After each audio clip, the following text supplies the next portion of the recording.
Este vendría siendo originada por la activación inconsciente de la sinapsis cerebral en el contexto en el que el sujeto se desenvuelve y ocurre por los marcos, porque por los marcos están constituidos en redes neuronales conexionadas que activan el cerebro para percibir ciertas experiencias del exterior.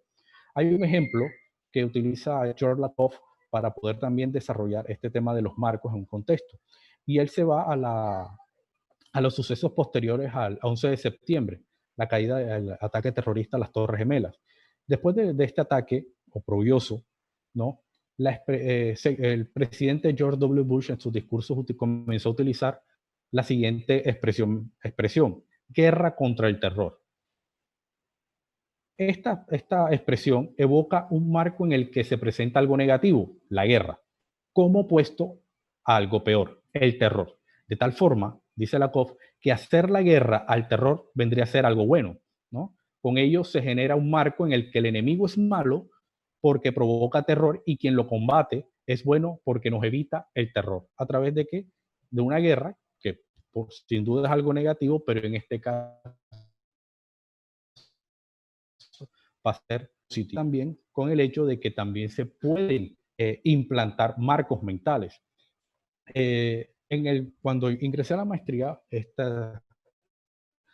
tema iba para mi desarrollo de tesis, de mi trabajo de tesis, ¿no? Y comencé a hacer un análisis de algunas de los noticias de Colombia. Este es un ejemplo, ¿no?, que quiero poner de, de qué forma se puede un marco mental en la ciudadanía, en el ciudadano, ¿no?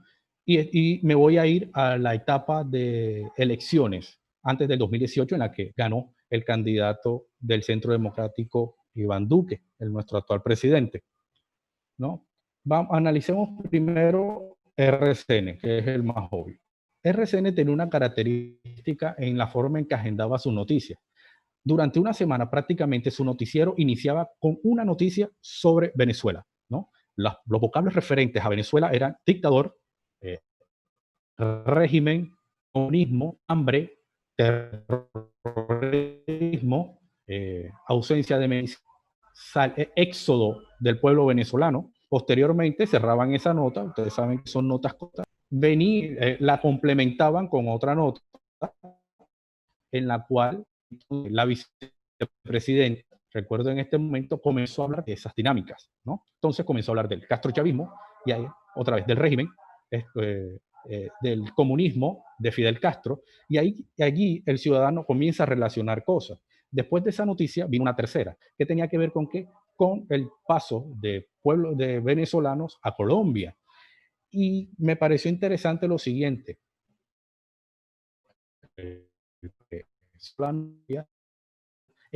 Escapando del régimen comunista frente del dictador Maduro, todavía me acuerdo, miren el juego de palabras, buscando una vida mejor en nuestro país. Es decir, Colombia es mejor que Venezuela, Colombia tiene un nivel de vida más alto que el de Venezuela y que puede brindarle una opción de vida mejor a los venezolanos. Después de esa noticia, me pareció interesante cómo lo hicieron, después de esa noticia hablaba el candidato a la presidencia, ¿no? Y comenzaba a hablar de precisamente, hay que acabar la dictadura del señor Maduro, el régimen comunista, castrochavista, se tiene que acabar.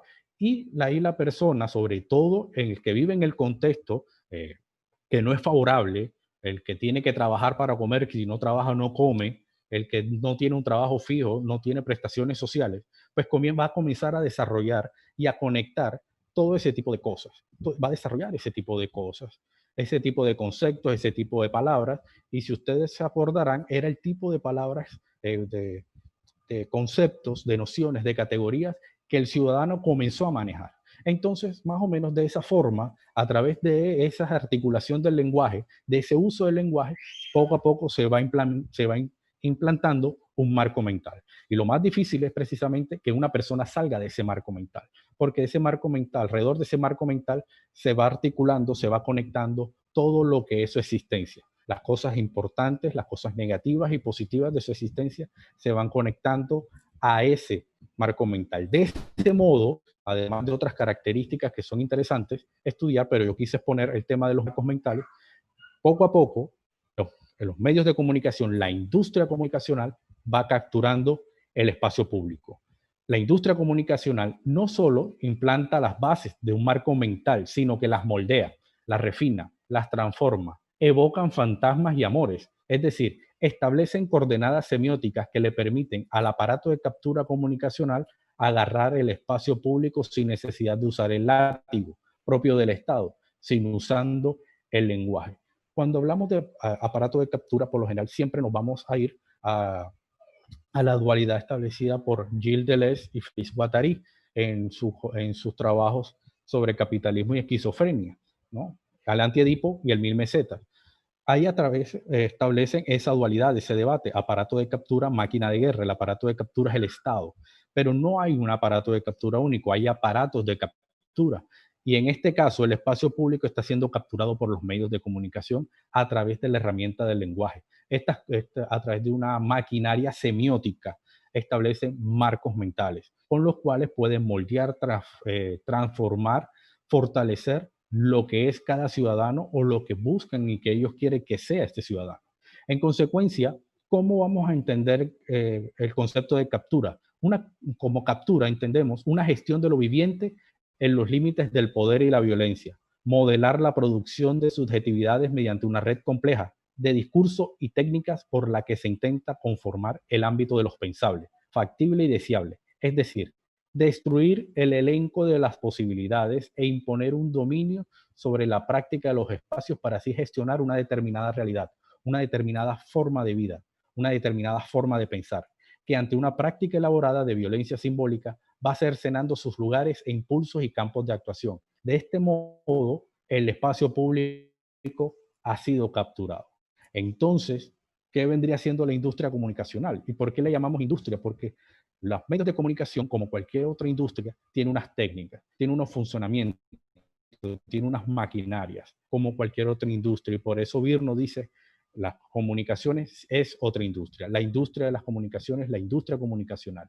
Esta industria comunicacional no informa, no enseña, no existe el oyente y locutor ideal que piensa Habermas, ¿no? No hay oyente y locutor perfecto, ¿no? Tampoco se trata de buscar un consenso racional y deliberativo en pro de una democracia para la opinión pública, ¿no? Los medios de comunicación instauran roles lingüísticos que permiten al trabajador tener competencias comunicativas que puedan usar en cualquier eventualidad u oportunidad, porque la industria comunicacional es oportunista, es decir, contrae nuevos hábitos perceptivos, absorbe los choques con lo imprevisto, orientarse lo mejor posible en los territorios desconocidos, crea nuevas experiencias, en el que el oportunista es aquel que afronta un flujo de posibilidades intercambiables, manteniéndose disponible para el mayor número de ellas, plegándose a la más cercana y desviándose después de una a otra.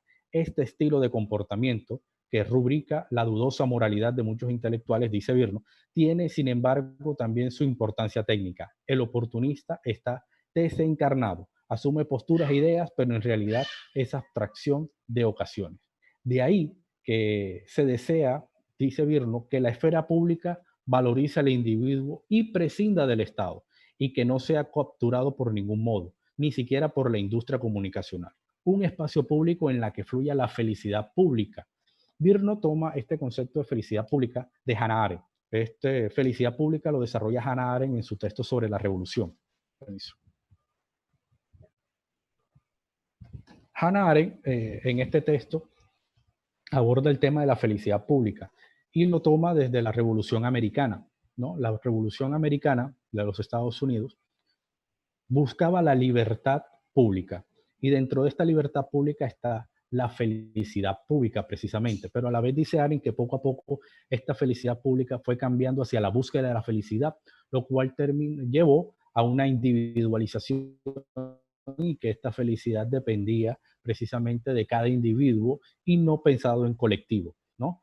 Y al respecto, dirá Virno, tomando este concepto de Hannah Arendt, incluso Hannah Arendt hace una diferencia entre la felicidad de la mayoría y la felicidad pública. La felicidad de la mayoría tiene que ver con el mejoramiento y la felicidad material de cada individuo, mientras que la felicidad pública tiene que ver con lo común, tiene que ver con ese estado de satisfacción que puede haber en nosotros viviendo en comunidad como sujetos de comunidad. Y dirá Virno, tomando este concepto de Hannah Arendt de felicidad pública,